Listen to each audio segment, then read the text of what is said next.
Thank you very much, my fellow Americans. I am very proud to announce today that we have reached a deal to end the shutdown and reopen the federal government.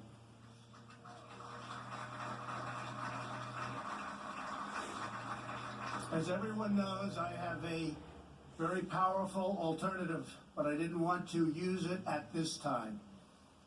Hopefully it will be unnecessary. I want to thank all of the incredible federal workers and their amazing families who have shown such extraordinary devotion in the face of this recent hardship. You are fantastic people. You are incredible patriots. Many of you have suffered far greater than anyone but your families would know or understand. And not only did you not complain, but in many cases you encouraged me to keep going because you care so much about our country and about its border security. Again, I thank you. All Americans, I thank you. You are very, very special people. I am so proud that you are citizens of our country. When I say make America great again, it could never be done without you. Great people.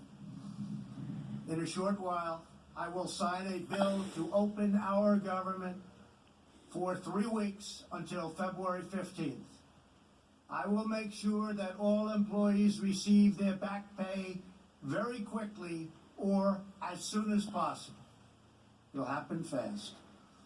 I am asking Senate Majority Leader Mitch McConnell to put this proposal on the floor immediately.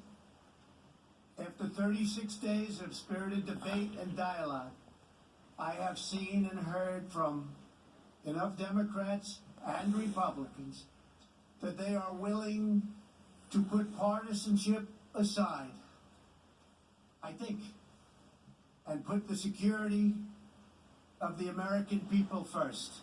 I do believe they're going to do that. They have said they are for complete border security, and they have finally and fully acknowledged that having barriers, fencing, or walls, or whatever you want to call it, will be an important part of the solution. A bipartisan conference committee of House and Senate lawmakers and leaders will immediately begin reviewing the requests of our Homeland Security experts, and experts they are, and also law enforcement professionals who have worked with us so closely. We want to thank Border Patrol, ICE, and all law enforcement. It's been incredible.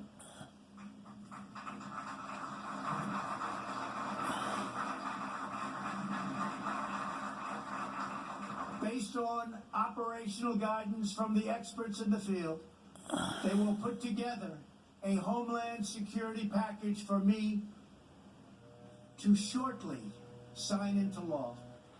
Over the next 21 days, I expect that both Democrats and Republicans will operate in good faith. This is an opportunity for all parties to work together for the benefit of our whole beautiful, wonderful nation. If we make a fair deal, the American people will be proud of their government for proving that we can put country before party. We can show all Americans and people all around the world that both political parties are united when it comes to protecting our country and protecting our people.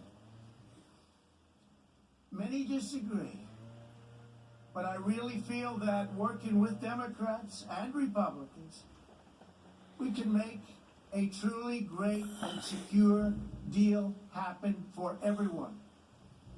Walls should not be controversial. Our country has built 654 miles of barrier over the last 15 years, and every career Border Patrol agent I have spoken with has told me that walls work. They do work. No matter where you go, they work. Israel built a wall, 99.9% successful. Won't be any different for us. They keep criminals out. They saved good people from attempting a very dangerous journey from other countries, thousands of miles, because they think they have a glimmer of hope of coming through. With a wall, they don't have that hope. They keep drugs out, and they dramatically increase efficiency by allowing us to patrol far larger areas with far fewer people. It's just common sense. Walls work.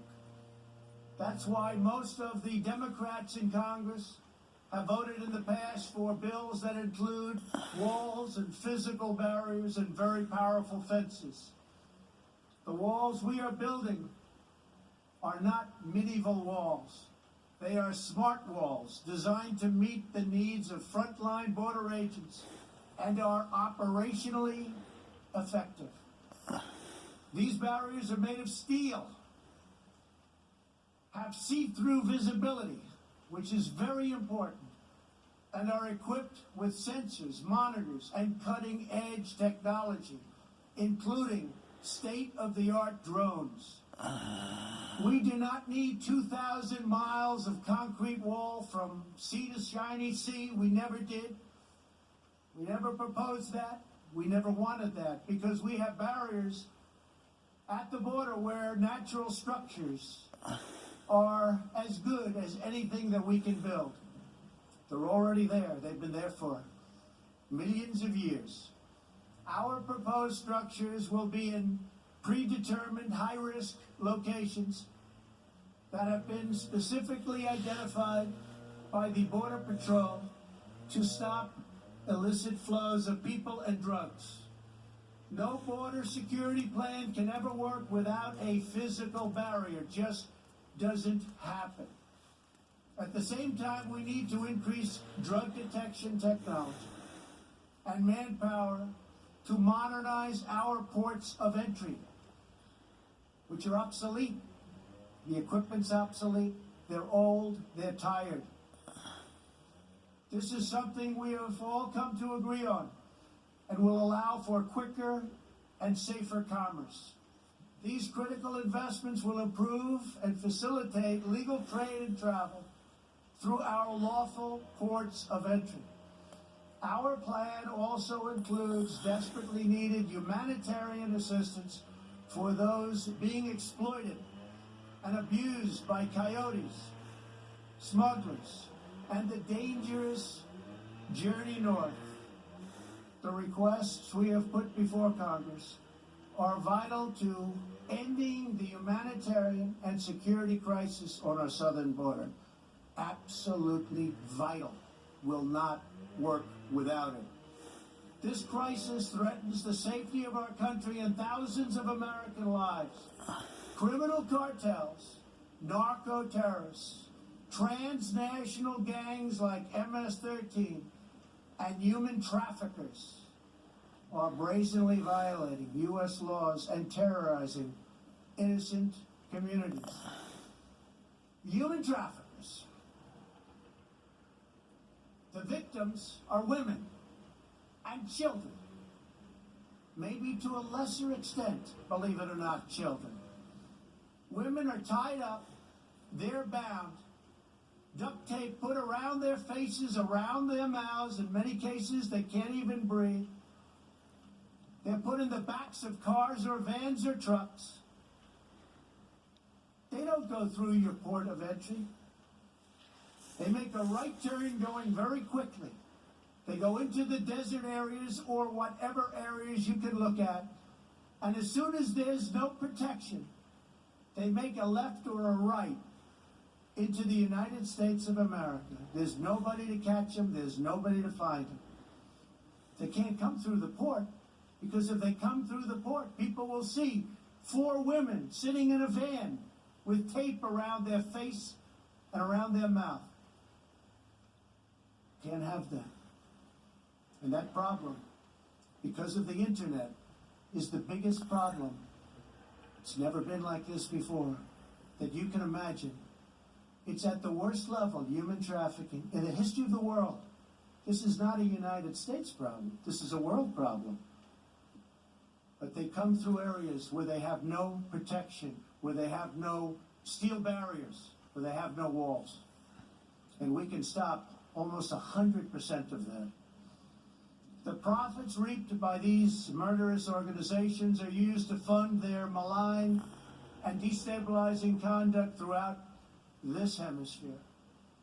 Last year alone, ICE officers removed 10,000 known or suspected gang members like MS-13 Part 1. and members